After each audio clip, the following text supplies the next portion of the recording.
Materi yang pertama yang akan saya jelaskan, sejarah pembentukan Mahkamah Konstitusi, fungsi, wewenang, dan kedudukan Mahkamah Konstitusi. Sejarah pembentukan Mahkamah Konstitusi. Sejarah berdirinya Lembaga Mahkamah Konstitusi atau MK diawali dengan diadopsinya ide MK dalam amandemen konstitusi yang dilakukan oleh Majelis Permusyawaratan Rakyat atau MPR pada 2001. Sebagaimana dirumuskan dalam ketentuan pasal 24 ayat 2, Pasal 24C dan Pasal 7B Undang-Undang Dasar 1945, hasil perubahan ketiga yang disahkan pada 9 November 2001, ide pembentukan MK merupakan salah satu perkembangan pemikiran hukum dan kenegaraan modern yang muncul di abad ke-20. Setelah disahkan perubahan ketiga UUD 1945, maka dalam rangka menunggu pembentukan MK, MPR menetapkan Mahkamah Agung atau MA menjalankan fungsi MK untuk sementara sebagaimana diatur dalam pasal 3 Aturan Peralihan UUD 1945 hasil perubahan keempat. Selanjutnya, fungsi dan wewenang Mahkamah Konstitusi. Fungsi Mahkamah Konstitusi adalah menjaga konstitusi guna tegaknya prinsip konstitusionalitas hukum. Dalam rangka menjaga konstitusi, fungsi pengujian undang-undang itu tidak dapat lagi dihindari penerapannya dalam ketatanegaraan Indonesia, sebab Undang-Undang Dasar 1945 menegaskan bahwa anutan sistem bukan lagi supremasi parlemen, melainkan supremasi konstitusi. Bahkan ini juga sering terjadi di negara-negara lain yang sebelumnya menganut sistem supremasi parlemen dan kemudian berubah menjadi negara demokrasi. Lalu, kewenangan yang dimiliki Mahkamah Konstitusi ada 4 kewenangan dan 1 kewajiban Mahkamah Konstitusi yang telah ditentukan dalam Undang-Undang Dasar 1945 perubahan ketiga Pasal 2C ayat 1, yaitu yang pertama, menguji undang-undang terhadap Undang-Undang Dasar. Yang kedua, memutus sengketa kewenangan lembaga negara yang kewenangannya diberikan oleh Undang-Undang Dasar. Yang ketiga, memutus pembubaran partai politik. Dan yang terakhir, memutus perselisihan tentang pemilihan umum.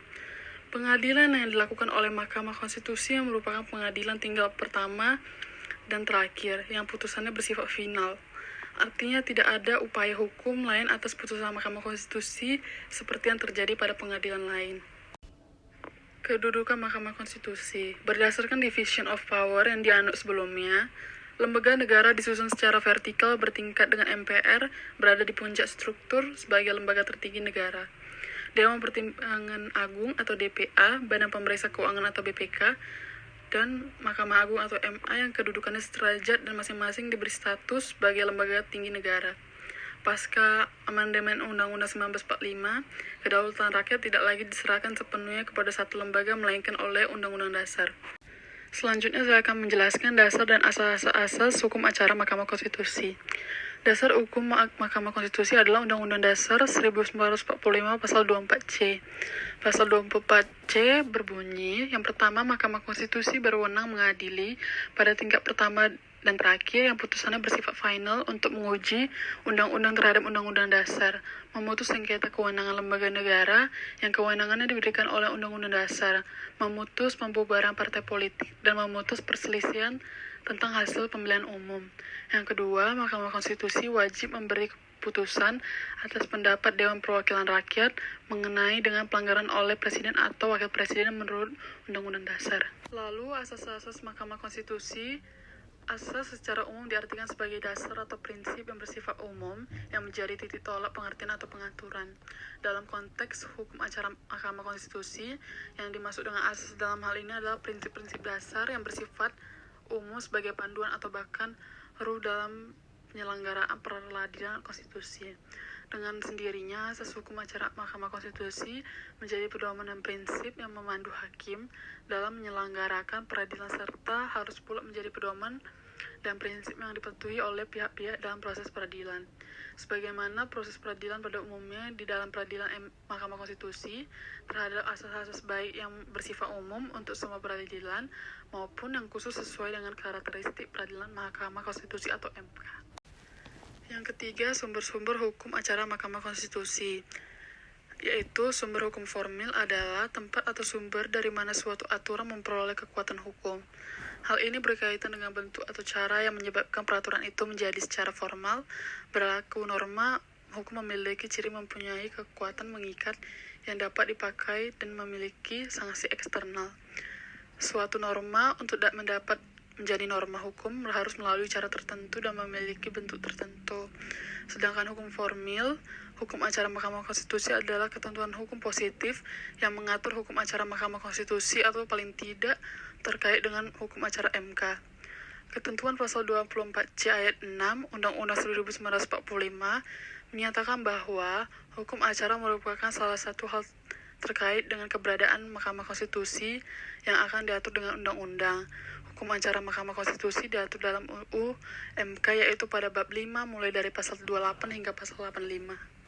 Selanjutnya ada pula kekhususan hukum acara Mahkamah Konstitusi sesuai dengan sifat perkara yang termasuk dalam wewenang peradilan MK terhadap karakteristik khusus peradilan MK yang berbeda dengan peradilan yang lain. Karakteristik yang yaitu dasar hukum utama yang digunakan dalam proses peradilan baik terkait dengan substansi perkara maupun hukum acara adalah konstitusi itu sendiri, yaitu Undang-Undang 1945. Wewenang MK memutus pengujian undang-undang adalah menguji konstitusionalitas suatu undang-undang.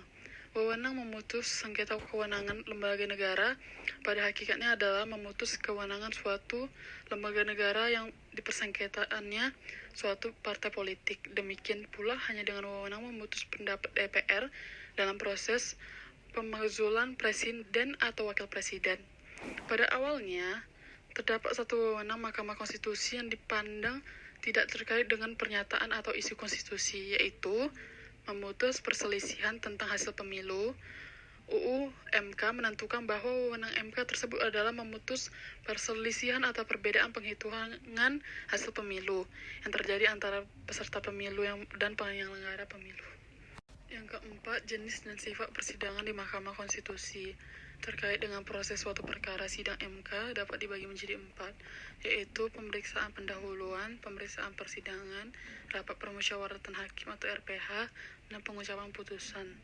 Terdapat perkara-perkara tertentu yang hanya memerlukan pemeriksaan pendahuluan dan setelah panel hakim konstitusi melaporkan kepada pleno hakim.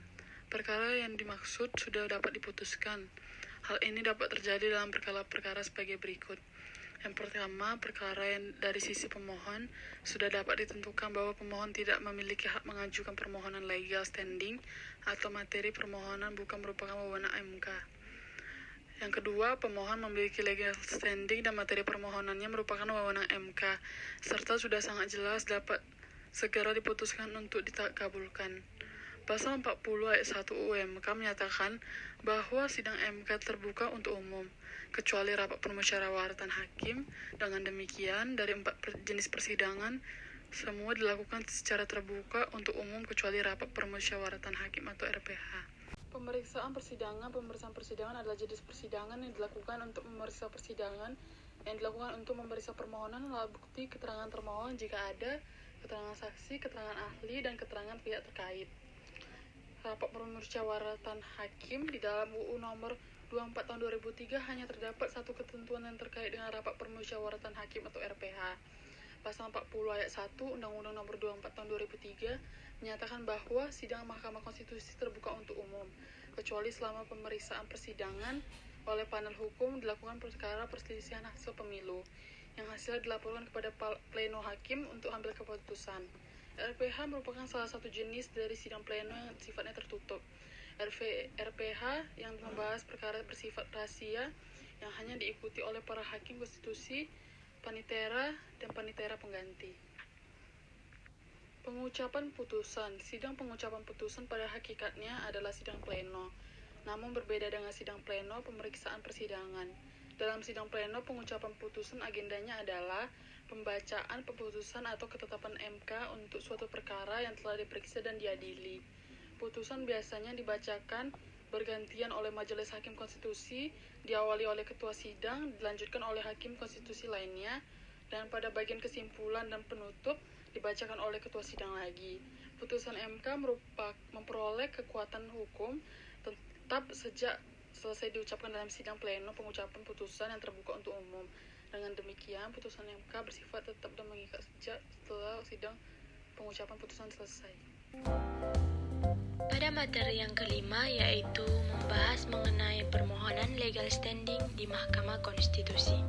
Yang dimaksud dengan legal standing adalah keadaan di mana seseorang atau suatu pihak ditentukan memenuhi syarat dan oleh karena itu mempunyai hak untuk mengajukan permohonan, perselisihan dan sengketa atau perkara di depan Mahkamah Konstitusi. Menurut Jimli Asyidiki, setiap pemohon haruslah 1. Salah satu dari keempat kelompok subjek hukum sebagaimana dijabarkan dalam pasal 3 Peraturan MK nomor 06/PMK/2005. Yang kedua adalah bahwa subjek hukum dimaksud memang mempunyai hak-hak atau kewenangan-kewenangan sebagaimana diatur dalam Undang-Undang Dasar Republik Indonesia tahun 1945. Yang ketiga, bahwa hak atau kewenangan konstitusional yang bersangkutan memang telah dirugikan atau dilanggar oleh berlakunya undang-undang yang dipersoalkan. Yang keempat, bahwa adanya sebab akibat atau hubungan kasual dengan berlakunya undang-undang.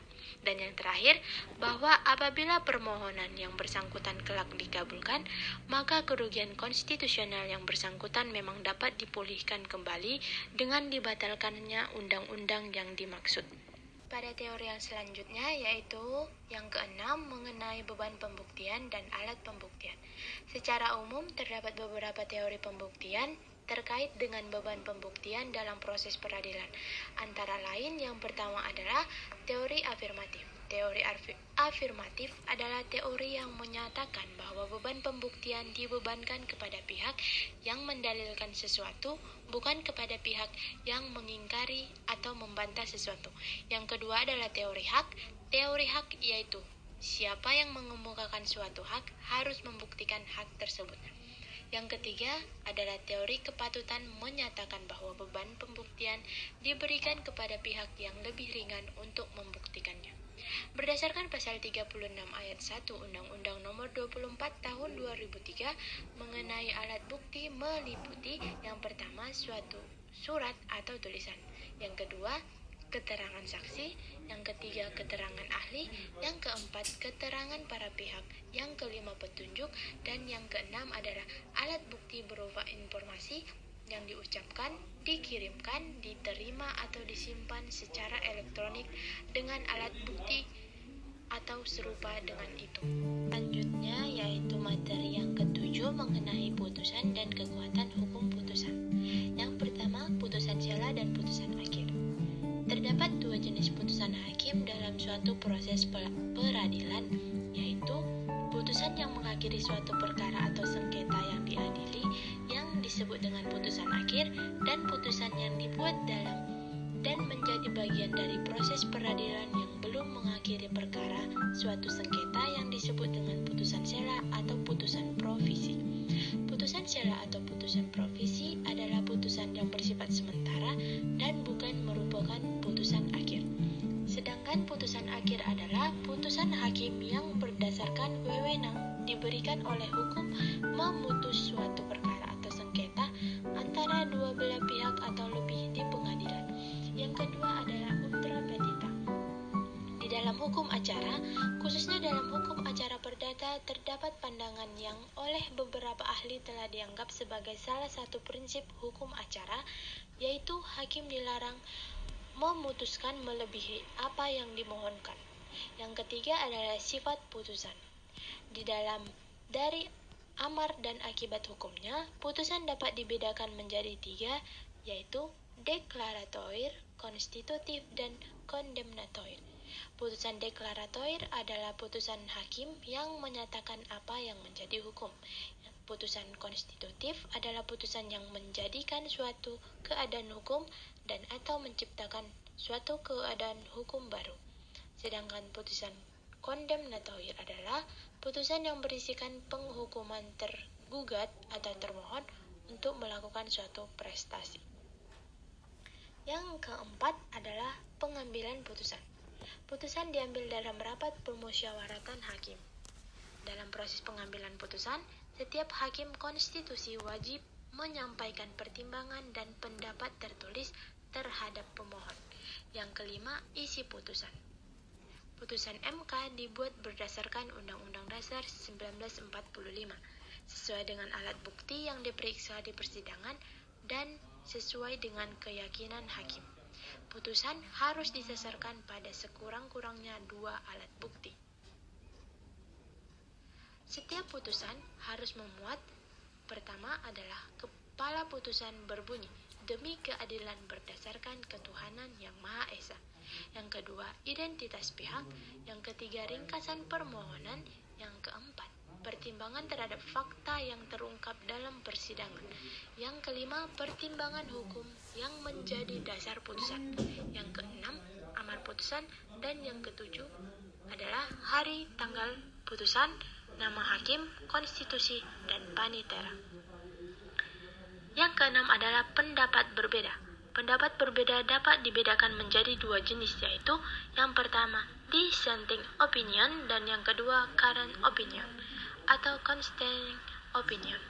Dissenting opinion adalah pendapat berbeda dari sisi substansi yang memengaruhi perbedaan amar putusan, sedangkan current opinion adalah pendapat berbeda yang tidak memengaruhi amar putusan. Kemudian, kekuatan hukum putusan. Putusan MK memperoleh kekuatan hukum tetap sejak selesai diucapkan dalam sidang pleno terbuka untuk umum. Hal ini merupakan konsekuensi dalam sifat putusan MK yang ditentukan oleh Undang-Undang Dasar 1945.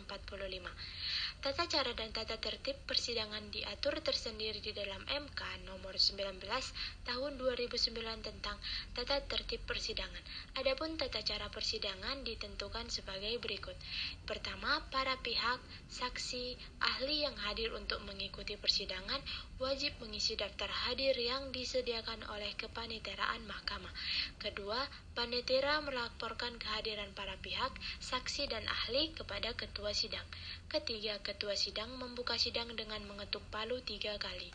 Kemudian, setelah sidang dibuka, ketua sidang mempersilahkan para pihak, saksi dan ahli memperkenalkan diri masing-masing. Yang kelima, ketua sidang menjelaskan agenda persidangan. Yang keenam, dalam hal menentukan sidang dan mencabut penundaan sidang, ketua sidang mengetuk palu 2 kali. Yang ketujuh, pada saat sidang pembacaan putusan, sesaat setelah membacakan amar putusan, ketua sidang mengetuk palu 1 kali. Dan yang terakhir, ketua sidang menutup sidang dengan mengetuk palu 3 kali. Ada beberapa larangan yang harus dipatuhi para pihak, saksi, ahli, dan pengunjung sidang. Yang pertama, melarang membawa senjata dan atau benda-benda yang membahayakan dan mengganggu persidangan. Yang kedua, dilarang membuat gaduh, berlalu larang, bersorak-sorai, dan bertepuk tangan pada saat persidangan berlangsung. Yang ketiga, dilarang mengaktifkan alat komunikasi selama persidangan berlangsung. Yang keempat, dilarang membawa alat demonstrasi masuk ruang sidang. Yang kelima, dilarang merusak dan atau mengganggu fungsi sarana, prasarana, dan atau perlengkapan persidangan. Yang keenam, dilarang membawa makanan dan minuman di ruang sidang selama persidangan berlangsung. Yang keenam, 7. Dilarang menghina para pihak, saksi, dan ahli.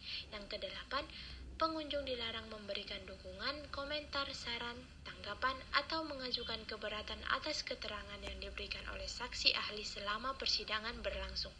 Yang kesembilan, dilarang melakukan perbuatan yang dapat mengganggu persidangan atau merendahkan kehormatan dan martabat hakim konstitusi serta kewibawaan mahkamah. Dan yang terakhir adalah dilarang memberikan ungkapan atau pernyataan di dalam persidangan yang isinya berupa ancaman terhadap independensi hakim konstitusi dalam putusan perkara. Pada materi yang selanjutnya yaitu mengenai analisis pembuktian alat bukti CCTV atau closed circuit television sebagai alat bukti petunjuk berdasarkan putusan MK nomor 20/PUU 14/2016. Alat bukti elektronik diakui keabsahannya dan merupakan alat bukti yang merupakan perluasan dari pasal 184 ayat 1 Kitab Undang-Undang Hukum Acara Pidana yang perluasannya telah diatur ke dalam Undang-Undang Republik Indonesia Nomor 11 Tahun 2008 tentang Informasi dan Transaksi Elektronik yang sudah disahkan oleh DPR RI. Dengan adanya penambahan alat bukti elektronik yang berupa informasi dan atau dokumen informasi elektronik yang dijelaskan berluasannya pada pasal 5 ayat 2 Undang-Undang ITE yang berbunyi informasi elektronik dan atau dokumen elektronik dan atau hasil cetaknya sebagaimana yang dimaksud pada ayat 1 merupakan perluasan dari alat bukti yang sah sesuai dengan hukum acara yang berlaku di Indonesia. Berdasarkan isi dari putusan Mahkamah Konstitusi nomor 20/PUU 14/2016, secara garis besar putusan ini tidak membahas tentang CCTV, namun lebih membahas pada tindakan penyadapan atau intersepsi. Adanya ketentuan tersebut dengan mencermati isi dari putusan dan membaca beberapa pendapat ahli yang dihadirkan, jika dilihat dalam pernyataan amar putusan, Hakim Konstitusi berpandangan bahwa alat bukti elektronik ini bersifat terbatas dilihat dari jenis alat bukti elektronik itu sendiri. Hakim Konstitusi berpendapat bahwa kegiatan dan wewenang penyadapan merupakan hal yang sangat sensitif. Karena ini di satu sisi merupakan pembatasan hak asasi manusia, namun di sisi lain memiliki aspek kepentingan hukum antara lain menjadi alat dalam suatu tindak pidana. Oleh karena itu, penyadapan dan perekaman harus berdasarkan prosedur hukum yang telah ditentukan dan dibatasi untuk menjadi suatu alat bukti. Sehubung dengan perihal pembuktian alat bukti elektronik, Mahkamah Konstitusi mempertimbangkan alat bukti berupa penyadapan yang di dalamnya termasuk perekaman harus sesuai dengan hak dan kembali lagi pada hukum pembuktian. Dalam hal ini, aparat penegak hukumlah yang dapat melakukan tindakan penyadapan maupun perekaman demi penegakan hukum. Mahkamah menjelaskan ketika aparat penegak hukum menggunakan alat bukti yang diperoleh dengan cara tidak sah, maka alat bukti elektronik berupa perekaman hasil CCTV tersebut dapat dikesampingkan oleh hakim atau dianggap tidak memiliki nilai pembuktian di pengadilan. Terhadap permasalahan kekuatan dan nilai pembuktian, alat bukti elektronik berwujud CCTV kembali lagi pada hukum acara pada umumnya, yaitu dengan mencermati 4 hal fundamental dalam ranah pembuktian, yaitu 1. Suatu bukti haruslah relevan dengan sengketa atau perkara yang sedang diproses. Kedua, suatu bukti haruslah dapat diterima dengan baik atau admissible. Yang ketiga, cara memperoleh alat bukti haruslah sesuai dengan hukum yang berlaku atau disebut sebagai exclusionary rules. Yang terakhir, setiap bukti yang relevan dapat diterima harus dapat dievaluasi oleh hakim di pengadilan.